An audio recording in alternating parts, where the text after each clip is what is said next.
अस्सलाम वालेकुम dear students. Pakistan army, navy और एयरफोर्स की तरफ से पूरा साल मुख्तलिफ ज्वाइनिंग प्रोग्राम्स अनाउंस होते रहते हैं, जिनमें अक्सरियत में सिर्फ मेल कैंडिडेट्स अप्लाई कर सकते हैं। लेकिन फीमेल्स की तरफ से भी अक्सर पूछा जाता है कि जी इनके लिए कौन से प्रोग्राम्स हैं जिनमें वो अप्लाई कर सकते हैं। तो इस सिलसिले में एक फुल फ्लैज वीडियो चैनल के ऊपर अपलोड की गई थी, जिसमें पूरे साल में पाकिस्तान आर्मी, नेवी और एयरफोर्स की तरफ से जो 8 ऐसे प्रोग्राम्स अनाउंस होते हैं जिनमें फीमेल्स अप्लाई कर सकती हैं, तो इन सब की तफसील शेयर की गई थी।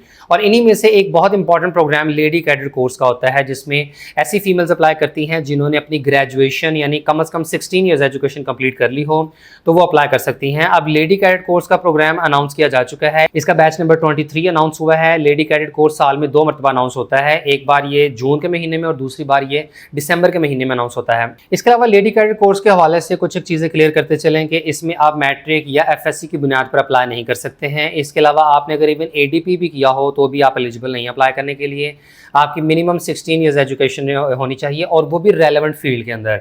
अभी आगे चलकर जब आपके साथ तमाम उन मुतल्लिका फील्ड से मुतालिक बताएंगे, तो जो डिग्री प्रोग्राम मैंशन होगा, अगर आपने एग्जैक्टली वही प्रोग्राम किया हुआ तो ही आप अप्लाई कर सकते हैं। उससे मिलता जुलता प्रोग्राम अगर आपने किया होगा तो आप अप्लाई नहीं कर सकोगे। इसके अलावा ये भी कि अगर आपके पूरे एकेडमिक कैरियर में कोई 3rd डिवीजन है तो आप अप्लाई नहीं कर सकते हैं। प्लस अगर आपकी education as a private candidate है, यानी अगर आपने प्राइवेट किया हुआ है, अपना एडीपी किया हुआ है, या प्राइवेट आपने एमए, एमएससी या कोई भी ऐसी डिग्री जो प्राइवेट कैंडिडेट के तौर पर की हुई है, तो ऐसे केस में उसकी बुनियाद पर आप अप्लाई नहीं कर सकोगे। तो जून वाले लेडी कैडेट कोर्स के प्रोग्राम की रजिस्ट्रेशन स्टार्ट हो चुकी है और इसमें अप्लाई करने की आखिरी तारीख 12 जुलाई है। और इस वीडियो में लेडी कैडेट कोर्स के प्रोग्राम की कंप्लीट डिटेल शेयर करेंगे। तो ज्वाइन पाक आर्मी की ऑफिशियल वेबसाइट www.joinpakarmy.gov.pk पर आए तो यहाँ आपको लेडी कैडेट कोर्स के प्रोग्राम की मुकम्मल तफसील मिल जाएगी।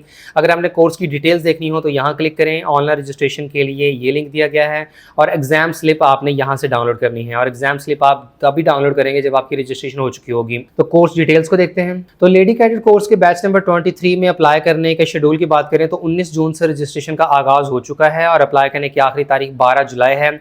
और इसके बाद प्रीलिमिनरी टेस्ट 13 जुलाई से स्टार्ट हो जाएंगे और ये 21 जुलाई तक चलेंगे। इसके बाद जेंडर की बात करें तो जैसे कि नाम से ही जाहिर है कि लेडी कैडेट कोर्स में सिर्फ फीमेल कैंडिडेट्स ही अप्लाई कर सकती हैं और इसमें एज लिमिट 28 ईयर्स है। लेकिन आपने अपनी एज 1 नवंबर 2023 के मुताबिक कैलकुलेट करनी है। और अगर 1 नवंबर 2023 के मुताबिक आपकी उम्र 28 साल से ज़्यादा हुई तो ऐसे केस में आप अप्लाई नहीं कर सकेंगे और आपकी उम्र जो है वो 28 साल से कम ही होनी चाहिए। मैरिटल स्टेटस अनमैरिड हो। इसके बाद मिनिमम हाइट 5 फीट होनी चाहिए, जो कि 152.4 सेंटीमीटर्स बनती है। वेट बॉडी मास इंडेक्स के मुताबिक होना चाहिए और विजन एज पर PAO 11/82। इसके अलावा पूरे पाकिस्तान से किसी भी रीजन या प्रोविंस से बिलोंग करने वाली कैंडिडेट्स इसमें अप्लाई कर सकती हैं। इसके अलावा आज़ाद जम्मू कश्मीर और गिलगित बल्तिस्तान के डोमिसाइल होल्डर भी अप्लाई कर सकते हैं। ताहम डुअल नेशनलिटी के केस में सिलेक्शन होने के बाद कैंडिडेट को पाकिस्तानी के अलावा दूसरी नेशनलिटी सरेंडर करनी होगी। इसके बाद लेडी कैडेट कोर्स के प्रोग्राम में अप्लाई करने की एजुकेशनल क्वालिफिकेशन की बात करें तो सबसे पहले कोर ऑफ सर्विसेज में ऐसी कैंडिडेट्स अप्लाई कर सकती हैं जिन्होंने BS या MSc लॉजिस्टिक्स और सप्लाई चेन मैनेजमेंट किया हो। तमाम प्रोग्राम से केस में एज लिमिट 1 नवंबर 2023 के मुताबिक 28 साल ही है। इसके बाद कोर ऑफ इंजीनियर्स में वो कैंडिडेट्स अप्लाई कर सकते हैं जिन्होंने BE आर्किटेक्चर टाउन प्लानिंग में किया हो। इसके बाद कोर ऑफ सिग्नल्स की रिक्वायर्ड क्वालिफिकेशन में शामिल है BE telecom engineering, BE software engineering और informatics security. Corps of electrical and mechanical engineers के लिए BE computer engineering, BE aerospace या मैकेनिकल इंजीनियरिंग और BE इन एवियोनिक्स या इलेक्ट्रिकल इंजीनियरिंग। इसके बाद सिग्नल्स इंफॉर्मेशन टेक्नोलॉजी के लिए रिक्वायर्ड क्वालिफिकेशन में शामिल है BS या BE in systems engineering, computer science, informatics, cyber security, software engineering और computer engineering. Corps of ordnance के लिए रिक्वायर्ड है BE या MS एनर्जेटिक मटेरियल और आर्मी एजुकेशन कोर के लिए रिक्वायर्ड है कि कैंडिडेट ने MA या MSc या BS किया हो इंग्लिश, उर्दू, बायोलॉजी या केमिस्ट्री में। और अगेन यहाँ ये चीज़ क्लियर करते चलें कि जो डिग्री प्रोग्राम्स यहाँ पर मेंशन हैं, अगर आपने एग्जैक्टली यही प्रोग्राम्स किए हुए हैं तो ही आप एलिजिबल हैं अप्लाई करने के लिए। अगर आप इससे मिलता जुलता कोई प्रोग्राम कंप्लीट कर चुके हैं तो ऐसे केस में आप अप्लाई नहीं कर पाओगे। जैसे कि यहाँ कोर ऑफ सर्विसेज में BS या MSc रिक्वायर की गई है, तो अगर आपने चाहे तो BS किया हुआ है या MSc की हुई है तो आप इसमें अप्लाई कर सकते हैं, बशर्ते कि ये डिग्री आपने लॉजिस्टिक्स या सप्लाई चेन मैनेजमेंट में की हो। इसके बाद अगर आप देखें तो मोस्टली जो प्रोग्राम्स हैं तो उनमें आपसे BE या BS डिमांड किया गया है। कोर ऑफ ऑर्डिनेंस में BE के साथ MS है, जबकि आर्मी एजुकेशन कोर में MA, MSc और BS की बुनियाद पर अप्लाई किया जा सकता है। और इसके अलावा यहाँ ये बात भी इंपॉर्टेंट है कि कैंडिडेट ने मुतल्लिका डिग्री प्रोग्राम कंप्लीट कर लिया हो और अगर अभी तक आपकी डिग्री कंप्लीट नहीं है और आप अपने एंडिंग सेमेस्टर्स में मौजूद हैं तो ऐसे केस में आप अप्लाई नहीं कर सकते। इसके अलावा एकेडमिक प्री रिक्विजिट्स में शामिल है कि कैंडिडेट का कम से कम 2.5 CGPA होना चाहिए और एनुअल सिस्टम के तहत कम से कम 62.5% मार्क्स हों। ऐसे तमाम स्टूडेंट जिन्होंने मुतल्लिका फील्ड्स में MPhil या MS का प्रोग्राम किया होगा तो उन्हें तरजीह दी जाएगी। पूरे एकेडमिक कैरियर में कैंडिडेट का कोई भी थर्ड डिवीजन नहीं होना चाहिए और सिर्फ एक सेकंड डिवीजन अलाउड है। और सिर्फ हायर एजुकेशन कमीशन और पाकिस्तान इंजीनियरिंग काउंसिल की तरफ से रिकग्नाइज्ड यूनिवर्सिटी से अगर आपने ग्रेजुएशन की हो तो ही अप्लाई कर सकते हैं। यानी जो तो इंजीनियरिंग के प्रोग्राम्स हैं तो उनके लिए तो पाकिस्तान इंजीनियरिंग काउंसिल से रिकग्नाइज्ड यूनिवर्सिटी होनी चाहिए और नॉन इंजीनियरिंग प्रोग्राम्स के केस में आपकी यूनिवर्सिटी HEC से रिकग्नाइज्ड होनी चाहिए। और ऐसे स्टूडेंट जो पाकिस्तान मिलिट्री अकेडमी या इक्विवेलेंट कोर्स से एक बार रिजेक्ट हो चुके हैं या एक बार पोस्ट ग्रेजुएट एंट्री से रिजेक्ट हो चुके हैं तो वो पोस्ट ग्रेजुएट कोर्स के लिए एक और चांस अवेल कर सकते हैं। और ऐसे स्टूडेंट्स अप्लाई नहीं कर सकते हैं जिन्होंने प्राइवेट स्टूडेंट के तौर पर अपनी डिग्री कंप्लीट की हो। इसके बाद इनएलिजिबिलिटी कंडीशंस की बात करें तो ऐसे तमाम स्टूडेंट्स अप्लाई नहीं कर सकते हैं जो ISSB से 2 बार स्क्रीन आउट हुए हों।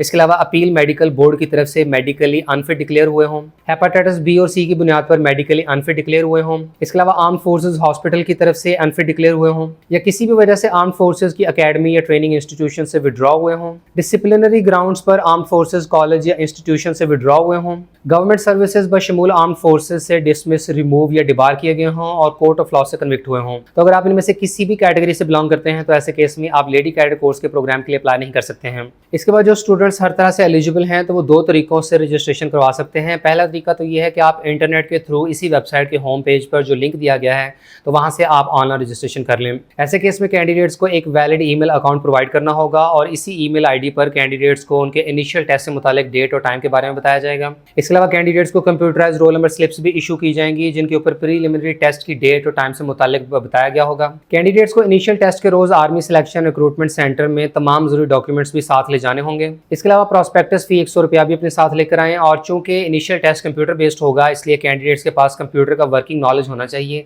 यानी कम से कम इतना कंप्यूटर जरूर आता हो कि आप ऑनलाइन टेस्ट अटैम्प्ट कर सकें। इसके अलावा रजिस्ट्रेशन का दूसरा तरीका ये है कि आप किसी भी आर्मी सिलेक्शन रिक्रूटमेंट सेंटर चले जाएं, अपने तमाम डॉक्यूमेंट साथ ले जाएं और वहीं ऑन द स्पॉट आपकी रजिस्ट्रेशन हो जाएगी। रजिस्ट्रेशन के लिए कैंडिडेट्स के पास 19 जून से 12 जुलाई तक का टाइम है और प्रीलिमिनरी टेस्ट 13 जुलाई से 21 जुलाई तक होंगे।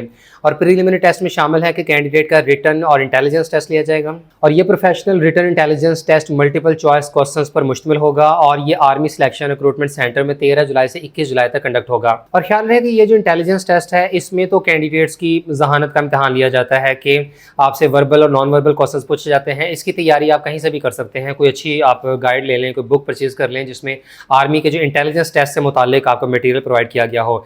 लेकिन रही बात जो रिटन टेस्ट है ये भी मल्टीपल चॉइस क्वेश्चन पर मुश्तमिल होगा, तो इसमें आपका कोई पर्टिकुलर सिलेबस नहीं है। आपने जो भी डिग्री कंप्लीट की हुई है, मिसाल के तौर पर आपने इलेक्ट्रिकल इंजीनियरिंग की है या सॉफ्टवेयर इंजीनियरिंग की हुई है या आपने BS इंग्लिश किया हुआ है, तो आपने अपनी उस डिग्री के जो मेजर सब्जेक्ट्स हैं तो उनका सिलेबस को गो थ्रू करके जाएं, क्योंकि जब आपने अपनी एक पर्टिकुलर डिग्री प्रोग्राम की बुनियाद पर कोई टेस्ट देना है तो उसमें कोई खास सब्जेक्ट नहीं हो सकता या उसका कोई सिलेबस नहीं हो सकता। आपने अपनी उस डिग्री के ओवरऑल जो तमाम इंपॉर्टेंट सब्जेक्ट्स हैं उसका थोड़ा बहुत सिलेबस जो है वो गो थ्रू करके रिवाइज करके चले जाएं, क्योंकि उसी में से ही आपका ये जो रिटन टेस्ट है MCQs बेस तो उसी के सिलेबस में से आएगा। इसके बाद जो स्टूडेंट्स रिटन और इंटेलिजेंस टेस्ट क्वालिफाई कर लेते हैं तो उनका प्रीलिमिनरी टेस्ट उनके आर्मी सिलेक्शन रिक्रूटमेंट सेंटर में लिया जाएगा और इसके बाद फिर होगा फिजिकल टेस्ट जिसमें कैंडिडेट्स को 14 मिनट्स में 1.6 किलोमीटर की रनिंग कंप्लीट करनी होगी। और मेडिकल और फिजिकल टेस्ट क्वालिफाई करने के बाद शॉर्टलिस्टेड कैंडिडेट्स का ISSB टेस्ट होगा जिससे मुताल्लिक कैंडिडेट्स को कॉल अप लेटर्स के जरिए इन्फॉर्म किया जाएगा। और ISSB के बाद रिकमेंडेड कैंडिडेट्स का डिटेल मेडिकल एग्जामिनेशन होगा जो कि किसी भी करीबी कंबाइंड मिलिट्री हॉस्पिटल यानी CMH में लिया जाएगा। और ISSB रिकमेंडेड कैंडिडेट्स का GHQ सिलेक्शन बोर्ड रावलपिंडी की तरफ से इंटरव्यू होगा और कैंडिडेट की ओवरऑल परफॉर्मेंस को देखते हुए फाइनल सिलेक्शन की जाएगी। और यहाँ अपन तमाम जरूरी डॉक्यूमेंट्स की तफसील देख सकते हैं जो कि आपको इनिशियल टेस्ट के रोज अपने साथ ले जाने होंगे। और अगर आप कंप्यूटर की बजाय मैनुअल रजिस्ट्रेशन करवाना चाहते हैं तो किसी भी करीबी आर्मी सिलेक्शन रिक्रूटमेंट सेंटर जाते हुए रजिस्ट्रेशन के लिए भी आपको इन तमाम डॉक्यूमेंट्स की जरूरत पड़ेगी। और जो कैंडिडेट्स कामयाबी से तमाम मराहल तय कर लेते हैं तो उनकी फाइनल सिलेक्शन होने के बाद एक बॉन्ड साइन किया जाएगा कि ये कम से कम 7 साल तक पाकिस्तान आर्मी को लाजमी तौर पर सर्व करेंगे और 7 साल से कबल ये अपनी सर्विस को क्विट नहीं कर सकते हैं।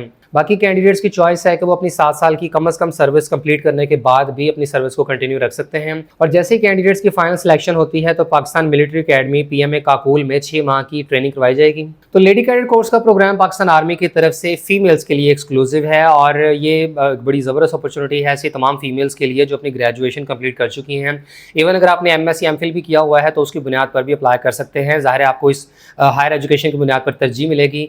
तो लाजमी तौर पर इसमें अप्लाई करें, किस्मत आजमाएं, और ये सारा प्रोसीजर थोड़ा लेंथी ज़रूर होता है, लेकिन अगर आपकी सिलेक्शन हो जाती है तो ऐसे केस में आप पाकिस्तान आर्मी को कैप्टन रैंक के तौर पर ज्वाइन करते हैं, और ये एक बड़ा ज़बरदस्त और ब्राइट करियर होता है, जिसमें ये कि फर्दर फिर आपकी एजुकेशन भी कंटिन्यू रहती है और आपकी फिर टाइम टू टाइम जो है वो प्रमोशन भी होती है।